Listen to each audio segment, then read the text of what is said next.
Macron se prononcera en temps voulu.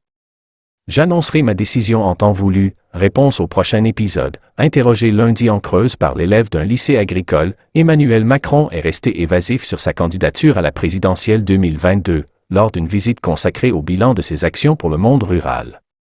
Je vais continuer à me battre jusqu'au bout car on a encore beaucoup de choses à faire. Si tout avait été réglé. Ce n'est pas le cas, a-t-il lancé en souriant, en rencontrant les élèves du lycée agricole d'Ahun, près de Guéret. À 76 jours du premier tour, le chef de l'État occupe le terrain avec cette nouvelle étape de son Tour de France présidentiel, qui le conduira aussi mardi en Haute-Vienne, pour présenter son bilan sur les zones blanches, le retour des services publics ou les déserts médicaux. Il a félicité l'élève, Tom, 19 ans, de s'être inscrit sur les listes électorales.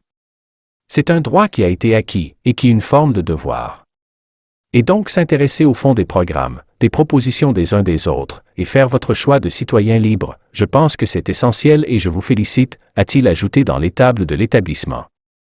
Accompagné de 4 ministres, il a salué agriculteurs et élèves, avec un détour devant une imposante vache limousine qui fera le voyage au Salon de l'agriculture en février, avant d'expliquer que son gouvernement s'était battu pour rehausser les revenus agricoles.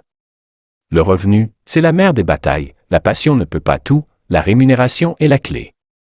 On se bat pour cela avec la mise en œuvre de la loi Egalim 2 pour mieux s'armer dans la guerre des prix, a assuré le ministre de l'Agriculture Julien Denormandie. On doit complètement revaloriser vos métiers. Depuis 15 ans, nourrir n'avait plus de valeur.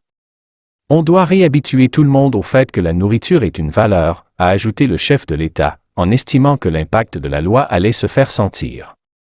Autre sujet sensible, la présence de loups, responsables d'attaques récentes en Creuse et Corrèze. Une question qui sera abordée dans le cadre de la présidence française de l'UE, a répondu M. Denormandie, tous les pays n'ayant pas la même stratégie.